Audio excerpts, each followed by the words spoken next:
Hello students, myself Dr. Asha Sharma, Associate Professor, Department of Chemistry, Government MS College, Bikaner. आज हम Schrodinger wave equation for hydrogen atom के बारे में पढ़ेंगे। अब तक आप लोगों ने श्रोडिंगर इक्वेशन सिंपल वाला हमने डिराइव किया था, फिर particle in one dimensional box को डिराइव किया था। अब आज हम हाइड्रोजन एटम के बारे में पढ़ेंगे कि हाइड्रोजन एटम के लिए हम अगर श्रोडिंगर वेव इक्वेशन डिराइव करना चाहें तो वो हम कैसे करेंगे।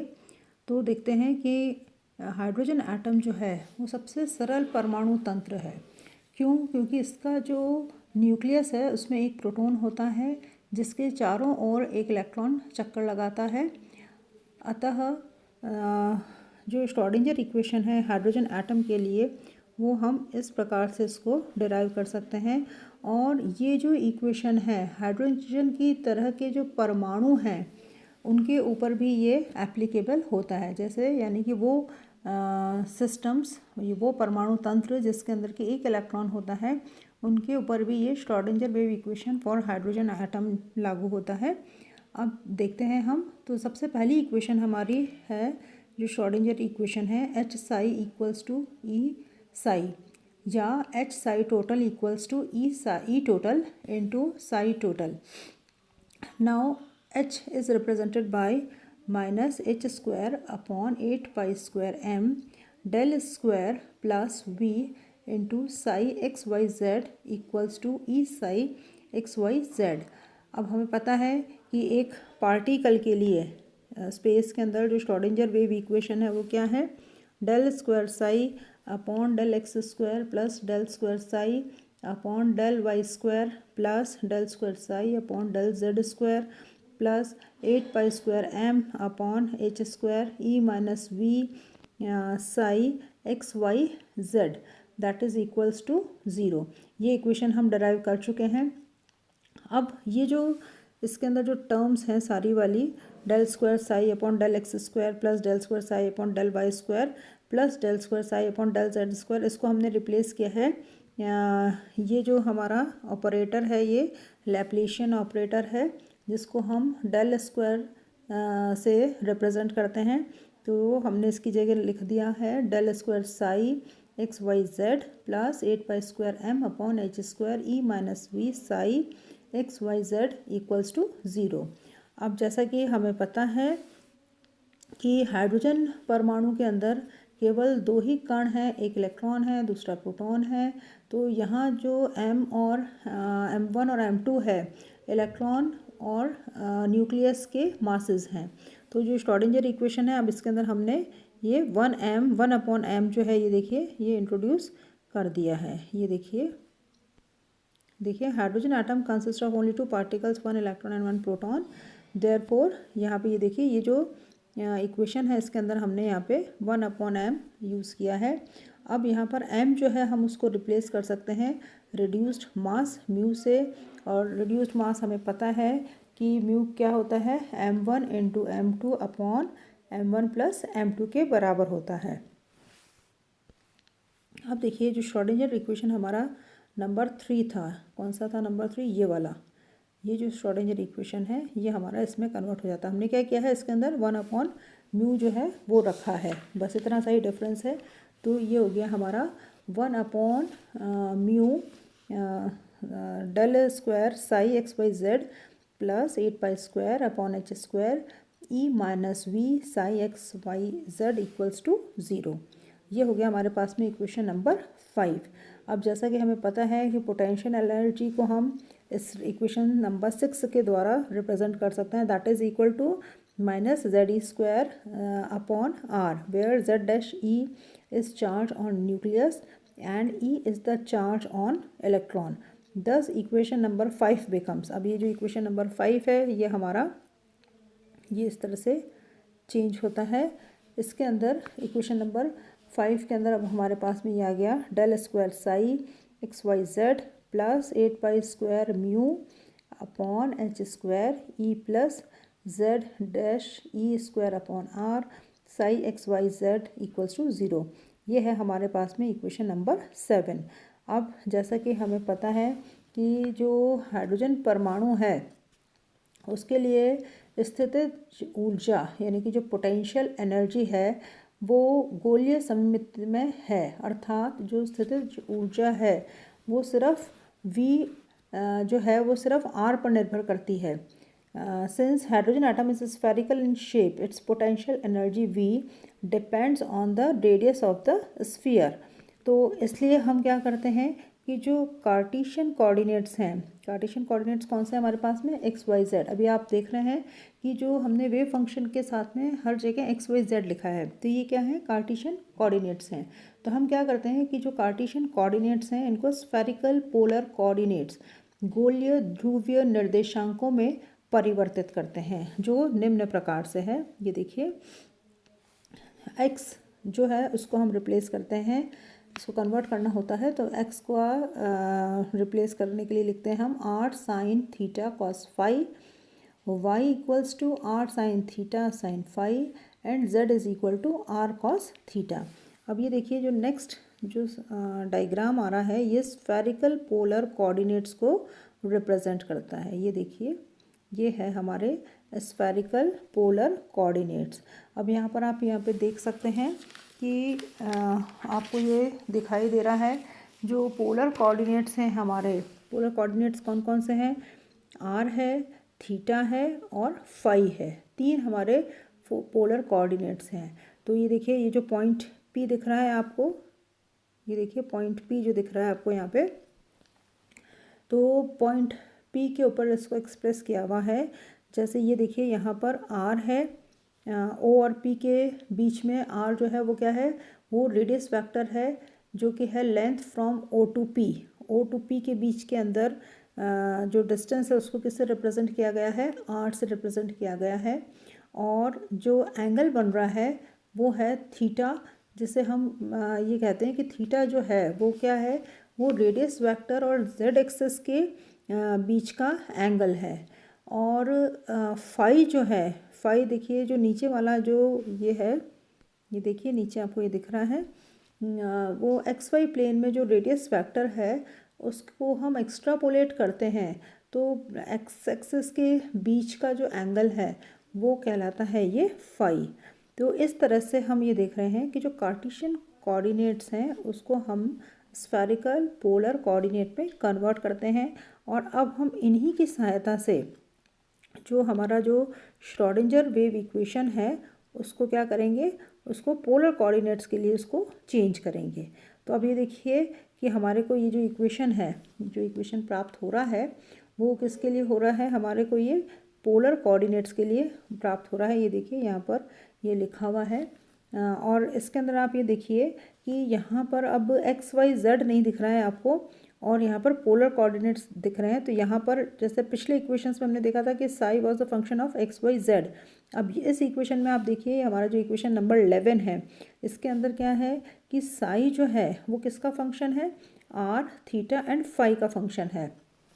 तो ये जो इक्वेशन है हमारी 1/r² del upon del r square into del upon del r plus 1 sine theta del upon del theta into sine theta del upon del theta plus 1 sine square theta del square upon del phi square bracket close multiplied by psi plus 8 pi square mu upon h square E plus Z dash e square upon r psi equals to 0।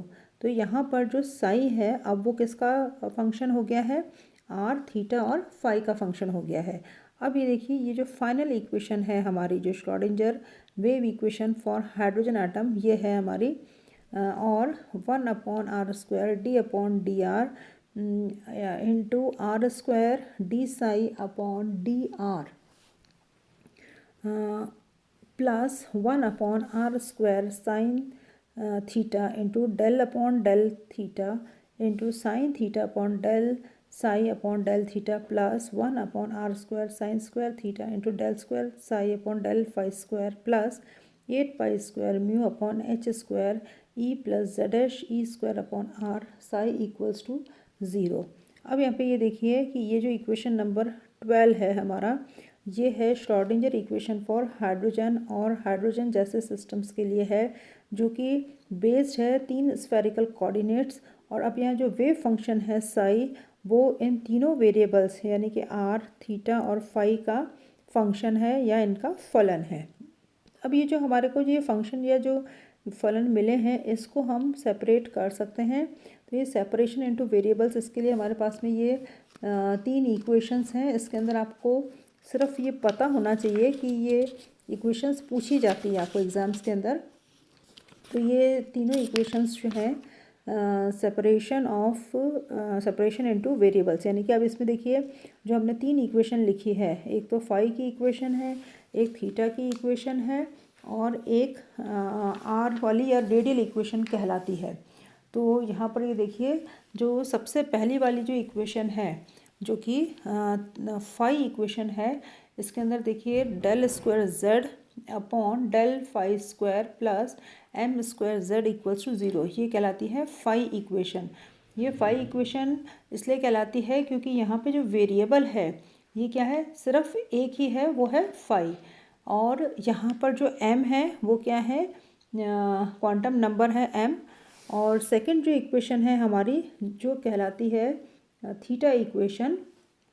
अब देखिए ये जो theta equation है, इसके अंदर आप देखेंगे कि सभी जगह यहाँ पे इसमें थीटा है। 1 upon sine theta del upon del theta into sine theta del y upon del theta plus beta minus m square upon sine square theta into y equals to 0। तो ये थीटा इक्वेशन कहलाती है, जिसके अंदर variable कौन सा है, theta है। और ये यहाँ पर हमें प्रिंसिपल क्वांटम नंबर यहाँ पर हमें एल और एम यानी कि एजीमुथल क्वांटम नंबर और मैग्नेटिक क्वांटम नंबर के सॉल्यूशन इस इक्वेशन की सहायता से हमें प्राप्त होते हैं। और जो लास्ट इक्वेशन है आर वाली इक्वेशन, जो रेडियल इक्वेशन है, ये देखिए 1 upon r square del upon del r into r square del r upon del r minus beta r upon r square plus 8 pi square mu upon h square E plus Z dash e square upon r into r equals to 0, ये कहलाती है radial equation. तो ये तीनों equations बहुत important है, आपको इनको याद रखना पड़ेगा कि ये जो तीनों इक्वेशंस अगर आपको पूछी जाए तो आप इनको लिख सकते हैं। अब देखिए, अब हम इनका सोल्यूशन देखते हैं।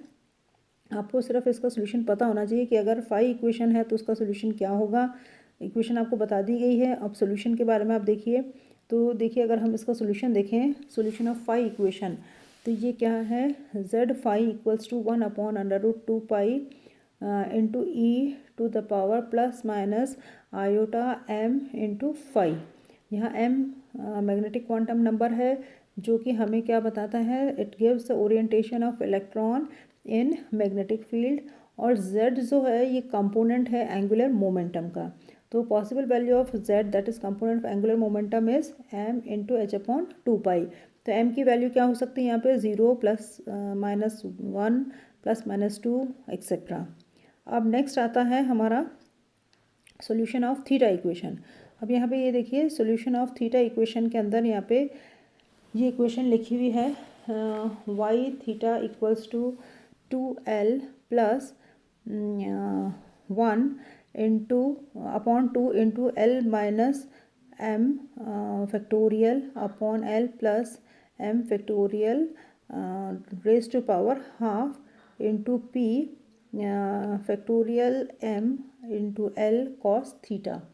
अब यहाँ पे देखिए जो एल है, एल क्या है यहाँ पर, L is azimuthal quantum number. आप लोगों को ध्यान हो, अगर हमने लोअर क्लासेस के अंदर पढ़े हुए हैं, आपने इनऑर्गेनिक में भी पढ़ा होगा, क्वांटम नंबर्स पढ़े हैं, principal quantum number, magnetic quantum number, ये सारे जो क्वांटम नंबर आप लोगों ने पढ़े हैं। तो ये इसका जो सोल्यूशन है यहाँ पर, एल जो है वो क्या है, एजीमुथल क्वांटम नंबर है। और ये जो इक्वेशन है, इस इक्वेशन को हम लेजेंड्रेस इक्वेशन कहते हैं। इस इक्वेशन को हम क्या कहते हैं, लेजेंड्रेस इक्वेशन कहते हैं। हिंदी में सहचरी लीजेंड्रे फलन ये कहा जाता है इसको। और इसका ये जो इक्वेशन है, this equation is known as Legendre equation and has the normalised solution. तो इसका जो नॉर्मलाइज्ड सोल्यूशन है, ये देखिए यहाँ पर इसकी जो वैल्यू है उसको हम निकाल सकते हैं। और देखिए जैसे मैंने अभी आपको बताया था कि ये जो इक्वेशन है हमें एल और एम की वैल्यू बताती है। तो एल की वैल्यू क्या हो सकती है 0 1 2 3 4, एम की वैल्यू हो सकती है 0 +-1 +-2 एंड सो ऑन। तो इसका मतलब क्या है कि अगर एम एल और एम की जो वैल्यू है ये क्या होनी चाहिए, एम की वैल्यू क्या होनी चाहिए -L to 1 0 +1 +2 2 +L that is equal to m का जो मान है वो 2L + 1 के बराबर हो सकता है। तो L is here azimuthal quantum number and M as stated above is magnetic quantum number. अब यहाँ पे देखिए जो Z फाई और Y फाई है ये एंगुलर फंक्शंस हैं और इनके जो मल्टीपल हैं उसको हम स्फेरिकल हार्मोनिक्स कहते हैं। अभी जैसे आपको बताया था हमने स्फेरिकल कोऑर्डिनेट्स पोलर कोऑर्डिनेट्स पढ़े थे, उसी तरह से ये है स्फेरिकल हार्मोनिक्स, गोलीय हार्मोनिक्स इसको कहते हैं। तो यहाँ पर ये देखिए जो दो आपको ये दिख रहे हैं टर्म्स, यहाँ पे देखिए term x l m theta phi is called spherical harmonics. यहाँ पे ये देखिए the function psi r theta phi may be represented with two forms that is radial and angular as follows. ये जो हमारा फाई है, जो फाई को हमने क्या लिखा हुआ है ब्रैकेट में आर थीटा एंड फाई। तो यहाँ पे जो वेव फंक्शन है साई ये किसका फलन है, ये है आर थीटा और फाई का है। तो अब यहाँ पे देखिए जो आर है यानी कि ये जो आर इक्वेशन हमने निकाली थी तो उसके अंदर उसको हम क्या कहते हैं रेडियल पार्ट कहते हैं। और हमारा जो ये दूसरा जो पार्ट है जिसको कि हमने ये x l m theta phi से रिप्रेजेंट कर रखा है इसे हम कहते हैं एंगुलर पार्ट। और इस एंगुलर पार्ट को हम कहते हैं स्फेरिकल हार्मोनिक्स। और इसको देखिए इसको इससे रिप्रेजेंट कर रखा है इक्वेशन से x l m theta phi equals to y l m theta z m phi. अब हम आते हैं सॉल्यूशन ऑफ रेडियल इक्वेशन पे। ये देखिए रेडियल इक्वेशन को हम इस तरह से रिप्रेजेंट करते हैं और यहाँ पर ये देखिए जो टर्म है L 2L + 1 N + 1 bracket then L is लेगुरे पॉलिनोमियल्स। ये इसको हिंदी में भी लेगुरे पॉलिनोमियल्स ही कहते हैं। यहाँ पे L की वैल्यू होगी 0 1 2 ये अजीमुथल क्वांटम नंबर और N जो है वो 1 2 3 that is principal quantum number. तो अब यहाँ पे ये देखिए आप कि यहाँ पर ये जो फॉर्मूला है A0, ये देखिए यहाँ पे ये जो फॉर्मूला है A0 equals to h² upon 4π² mu into e⁻²। इसे हम त्रिज्य फलन कहते हैं और इसकी जो वैल्यू है वो न्यूक्लियस से दूरी r पर निर्भर करती है। इसमें n व l है जहाँ n की जो वैल्यू है वो पॉजिटिव इंटीजर है ना कि ज़ीरो। इसमें z जो है ये जो फॉर्मूला आप देख रहे हैं इसमें z जो है वो क्या है एटॉमिक नंबर है और A0 जो है वो है लंबाई की इकाई है जो कि बोहर त्रिज्या है। हाइड्रोजन परमाणु है तो हाइड्रोजन परमाणु के लिए बोहर त्रिज्या है। अब ये देखिए यहाँ पर ये इसको कैलकुलेट किया हुआ है, A की वैल्यू दे रखी है यहाँ पे, ये आती है 0.529 एंगस्ट्रॉम आती है ये। तो इस प्रकार से हम ये कंक्लूड कर सकते हैं कि यहाँ पे ये देखिए ये जो वैल्यूज़ आ रही हैं ये क्या है कि n के मान के लिए l के कुछ ही मान संभव है तथा l के अधिकतम मान हमेशा 0 सहित n+1 ही होंगे अर्थात 0 1 2 3 दैट इज़ n-1 के बराबर होंगे। इस प्रकार जो तीन क्वांटम संख्याएं मिल रही हैं हमें n, l व m, इनके मान आपस में निम्न प्रकार संबंधित हैं। जैसे देखिए यहाँ पर आप यहाँ पे देख सकते हैं कि जो n की वैल्यू है, यहाँ पे देखिए n की वैल्यू कितनी है 1 2 3 है। l की वैल्यू आ रही है 0 1 2 दैट इज़ n-1 और मैग्नेटिक क्वांटम नंबर की वैल्यू आ रही है -L2 ±L। तो या हम इसको कह सकते हैं कि देखिए 2L + 1 और that is equal to 0 ±1 ±2 and so on. तो इससे ये देखिए thus it can be concluded that for hydrogen and hydrogen like atom total wave function is the multiple of radical function that is r and angular function y theta and z phi। अभी आपको बताया था कि दो part होते हैं radial और angular.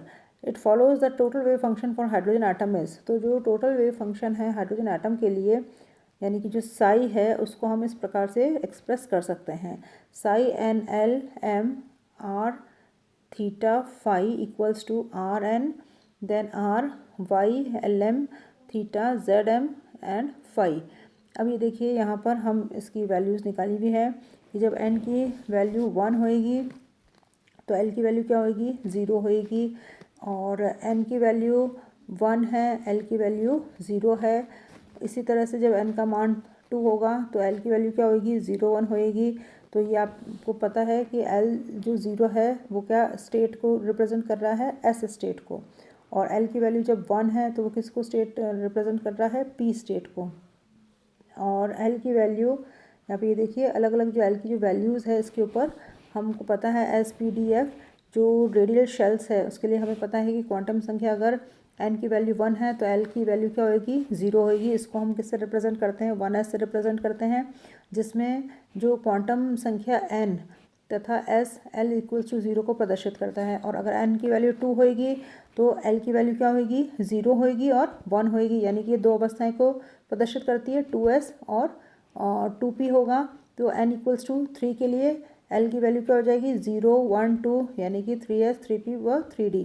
तो इस तरह से हमें पता है तो हम इसको वैल्यूज़ इसकी निकाल सकते हैं। तो ये अवस्थाएं इलेक्ट्रॉन की ऊर्जा को प्रदर्शित करती हैं तथा जिस प्रकार n ऊर्जा को बताता है इसी प्रकार l भी ऊर्जा को बताए, तो प्रत्येक अवस्था की ऊर्जा अलग अलग होगी। Thank you.